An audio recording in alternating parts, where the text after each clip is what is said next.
à notre invité Didier Arinaud qui est avec nous. Bonjour et bienvenue. Bonjour. Le directeur général du cabinet Pro Tourisme. Bon, on va pas se mentir, on s'en rappelle encore, il a fait très très chaud sur la France ces derniers jours. Pour une partie de la France, c'est encore le cas. Est-ce que la canicule a influencé les choix de vacances de dernière minute ? Alors, la canicule va influencer les choix de dernière minute, mais ce qu'il faut savoir, c'est qu'on a eu des mois de pluie et les Français ont choisi plutôt les destinations soleil.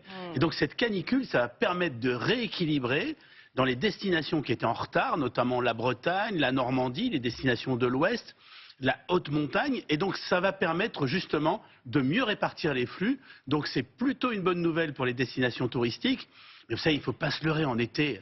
La plupart des familles elles veulent le soleil et des destinations balnéaires, mais ça permet aussi à d'autres destinations qui proposent de formidables propositions de séjour, d'activités, de pouvoir rééquilibrer, d'augmenter leur réservation de dernière minute. Donc c'est une bonne chose, sachant que cette année, on était un petit peu en retard sur bon nombre de destinations, car il y a aussi plus de Français qui décident de partir à l'étranger, et notamment vers les destinations de la Méditerranée. Donc justement, Didier Arinaud, c'est quoi les destinations que la cote pour cet été 2025 ? La Méditerranée, ça a été véritablement... Espagne, Grèce. Alors l'Espagne, la Grèce, le Maroc, il y a le retour de la Tunisie, le retour des formules all-inclusive. Vous savez, les prix ont augmenté de 27% dans le secteur du tourisme en 4 ans et le pouvoir d'achat de nos concitoyens n'a pas augmenté dans les mêmes proportions. Donc de ce fait, il y a des arbitrages qui se font, il y a un grand succès des destinations qui proposent du tout compris, que ce soit à l'étranger, mais aussi en France, notamment dans les villages de vacances, mais aussi des campings qui proposent des formules avec des activités gratuites. Et puis, ce que l'on voit aussi poindre cette année, c'est la volonté pour les familles de vivre des expériences un peu plus forte, alors suivant les choix des uns et des autres, mais on voit bien qu'on est sorti de la logique post-Covid où on choisissait des destinations beaucoup plus nature. Là, on est revenu un peu au grand classique d'avant Covid. Mais allez-y.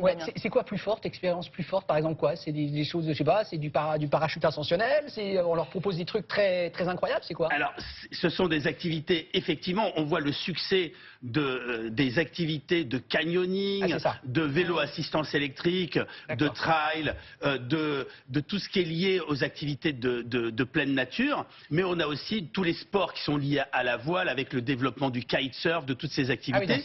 Mais il y a aussi dans les expériences la volonté d'avoir des expériences en famille et avec les enfants, d'où d'ailleurs le succès aussi des parcs de loisirs, des parcs à thème, des sites qui proposent de l'interactivité. Et puis on le voit aussi dans ces expériences, le succès de certaines filières, notamment la filière œnotouristique, avec le développement. Il y a des destinations tout à fait formidables. On prend une destination comme le Jura, ça regroupe tout ce que je viens de dire, c'est-à-dire à la fois des destinations de nature, avec ses lacs, avec ses canyons, avec ses rivières, mais aussi son fromage et son comté, ses vins du Jura extraordinaires, mais aussi toutes les activités pour les enfants, son musée du jouet, le musée de la vache qui rit. Donc véritablement cette complémentarité que l'on retrouve.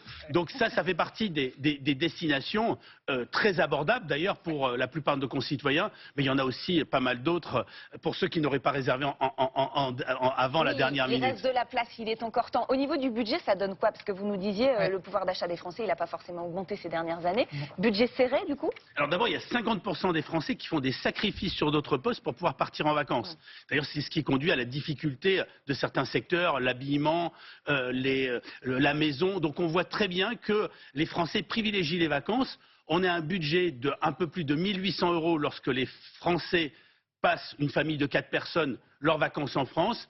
On est à plus de 3 200 € lorsqu'ils partent à l'étranger. Donc, contrairement à ce qu'on dit les destinations étrangères coûtent moins cher, peut-être une fois sur place, mais il y a aussi le coût du transport. Et globalement, les gens dépensent plus lorsqu'ils partent à l'étranger, ce qui laisse d'ailleurs de belles perspectives pour la destination France, parce que quand les gens veulent réserver comme ça en dernière minute, ils se rendent compte que c'est pas si bon marché dans des destinations étrangères. Mais qu'à l'étranger, les Français cet été, il y a 30% des vacanciers de l'été qui partent à l'étranger, donc ça veut dire que l'essentiel de nos concitoyens restent dans l'Hexagone. Il y a ceux aussi qui font des doubles séjours, mais cela c'est une minorité.